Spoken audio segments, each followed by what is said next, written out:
Εδώ είναι τα υλικά που σου έλεγα, τα PCMs. Θηκεύει θερμότητα και την αποδίδει άλλη στιγμή σε ψήξη θέρμανση σε 5 δωμάτια. Στα προγράμματα τόσο του Rehouse όσο και του Siege, αυτό που προσπαθούμε να πετύχουμε σαν ελληνικός πιλότος είναι να ενσωματώσουμε πρωτότυπες και καινοτόμες ιδέες που αναπτύσσονται από εταίρους, είτε που έχουν να κάνουν με την αποθήκευση θερμικής ενέργειας, είτε που έχουν να κάνουν με την αποθήκευση και διανομή βέβαια μετά ψυκτικής ενέργειας, είτε έχουν να κάνουν με κάποιους αλγορίθμους διαχείρισης και εξυπηρέτησης φορτίων από την παραγόμενη ενέργεια, να τα εντάξουμε μέσα στο πάρκο μας, που είναι ένα πάρκο φοιτητικών εστιών, ένα είδος δηλαδή κοινωνικής κατοικίας, και να δούμε τι αποδοτικότητα έχουν και πώς μπορούν να λειτουργήσουν σε ένα κοινό από νεαρά άτομα που είναι φοιτητές. Περισσότερο να δούμε πόσο μπορούν να γίνουν αποδεκτά από τον χρήστη, αν είναι ενοχλητική η παρουσία τους, αν τους επιβαρύνει η λειτουργία τους, αν τους ενοχλεί η τοποθέτησή τους, αν απαιτεί κάτι ιδιαίτερο η συντήρησή τους, αν όντως βλέπουν την επίδραση του συστήματος στη ζωή τους, αν είναι εμφανές. Και φυσικά επειδή είναι και νέοι μηχανικοί, επειδή μιλάμε για πολυτεχνείο, τι αποτύπωμα αυτό αφήνει στη γνώση τους, στη μελλοντική τους ενασχόληση. Τους ερεθίζει, είναι κάτι που τους προκαλεί να ασχοληθούν, όπως είναι πραγματικά το θέμα της ενέργειας. Το Rehouse έχει αντλία θερμότητας πολλαπλών πηγών, γεωθερμία, ηλιοθερμία, ηλιακή θερμική ενέργεια, εντυχισμένα φωτοβολταϊκά, σαν αυτά που βλέπουμε, επιτύχεια φωτοβολταϊκά, και ένα σύστημα, θα λέγαμε, demand response, με το οποίο παρακολουθούμε την παραγόμενη ενέργεια και πώς την διανέμουμε.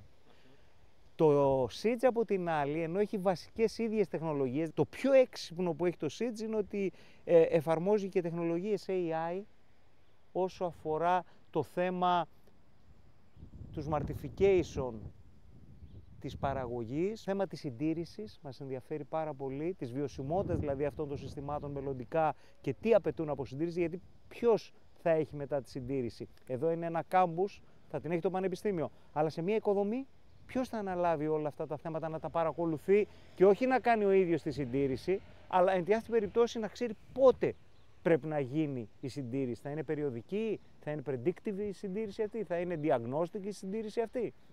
Αυτά είναι τα θέματα που έχει το Siege. Έχουν την τιμή του κοινού φωτοβολταϊκού, σαν αυτά που έχουμε στην οροφή επάνω, βλέπουμε στην άκρη που ξεχωρίζουν τα φωτοβολταϊκά. Το μόνο επιπλέον που έχουν, θέλουν ένα ειδικό ικρίωμα, ένα frame δηλαδή, πάνω στο οποίο θα έρθουν να βιδωθούν πάνω στην τοιχοποιία. Φυσικά θέλουν μία μέριμνα όσο αφορά την αγκύρωση του frame, του πλαισίου επάνω στον τοίχο, για να μην δημιουργηθούν θερμογέφυρες ή να μην έχουμε θέματα διείσδυσης υγρασίας μέσα στην τοιχοποιία. Αυτά όμως είναι τυποποιημένες τεχνικές πλέον οι οποίες εφαρμόζονται, δεν είναι κάτι το ιδιαίτερο. Με μία σκαλωσιά ή με ένα γερανοφόρο, μέσα σε μία μέρα ένας τέτοιος τοίχος έχει τοποθετηθεί. Έχουν μία απόδοση η οποία εγγύζει την απόδοση των κλασικών φωτοβολταϊκών, αρκεί η περιοχή στην οποία του κτηρίου τοποθετούνται να έχει καλή ηλιοφάνεια, να μην έχει σκιάζει. Λόγω της καθετότητας δηλαδή πρέπει να προσεχθεί λίγο ιδιαίτερα αυτό. Κατά τα άλλα δεν έχουν κάτι άλλο ιδιαίτερο. Για την εφαρμογή του σε κτίρια πολιτιστικής κληρονομιάς που μας ενδιαφέρει στο CNC, τι θα μπορούσε να πει κανείς? Νομίζω ότι πρέπει να γίνουν με ιδιαίτερη σκέψη, μελέτη. Δεν νομίζω ότι είναι κάτι το οποίο σε ένα διατηρηταίο κτίριο μπορεί να ταιριάξει. Αυτό που έχω δει σίγουρα είναι στις ταράτσες των κτιρίων που φέρει γύσο γύρω-γύρω το κτίριο, τοποθετούνται, αλλά δεν είναι ορατά όταν είσαι από την πλευρά του δρόμου. Δηλαδή μόνο όταν έχεις ένα drone ή κοιτάξεις από πάνω φαίνεται η επιφάνεια η οποία έχει καλυφθεί. Από κάτω και γύρω-γύρω, είτε γιατί υπάρχουν τα ακροκέραμα, είτε γιατί υπάρχουν τα γύσα γύρω-γύρω από τα κτίρια, δεν το ξεχωρίζεις, δεν το βλέπεις. Αλλά σε τοιχοποιία εμφανή διατηρηταίου κτηρίου δεν έχω δει πουθενά. Δοκιμάζουμε, ας πούμε, εδώ με τα παιδιά, με τους φοιτητές μας, είναι πρώτα απ' όλα μια εφαρμογή API, στην οποία τι κάνουμε, ουσιαστικά ενημερώνουμε τους χρήστες όλων αυτών των πηγών για την παραγωγή της ενέργειας. Στέλνουν ειδοποιήσεις, μηνύματα στα κινητά τους ότι μπορούν να κάνουν χρήση, ας πούμε, του ζεστού νερού για να κάνουν τον ντους τους.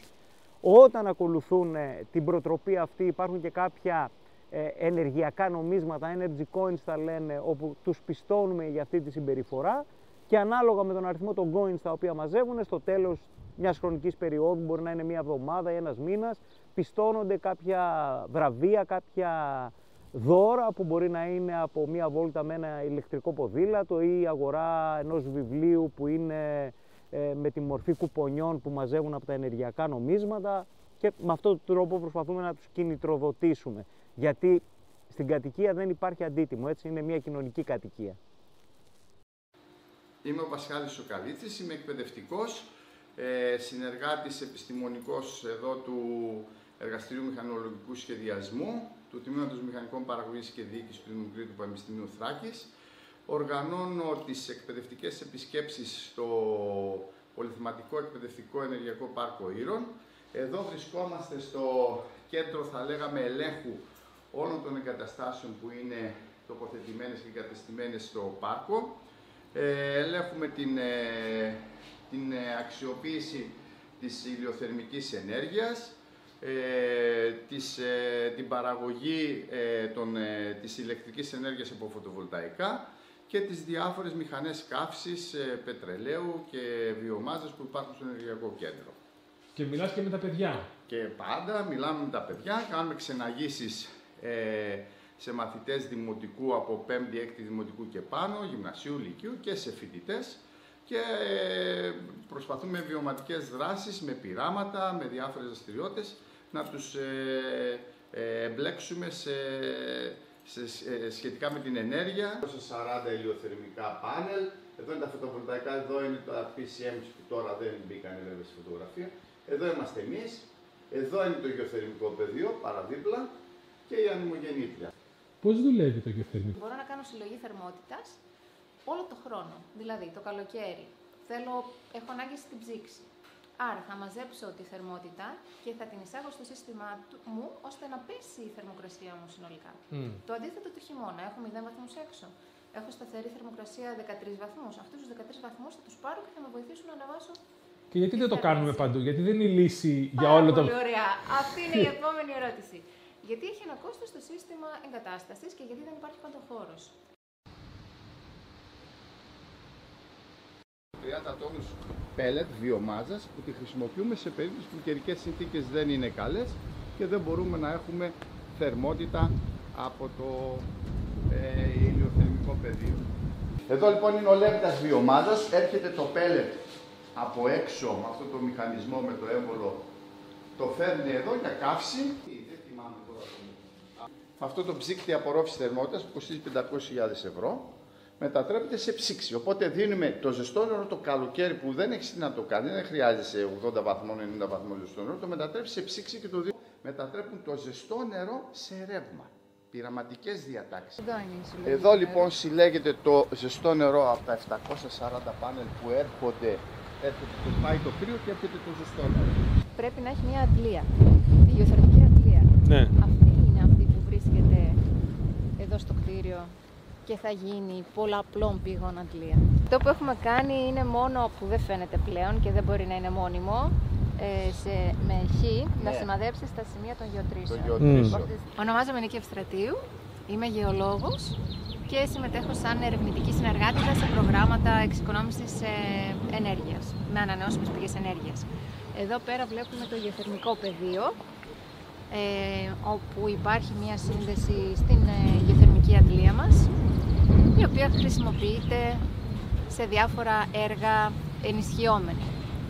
Έχουμε πλέον θα έχουμε μάλλον σε λίγο, μια αντλία πολλαπλών πηγών, στην οποία θα συμμετέχει και η γεωθερμία.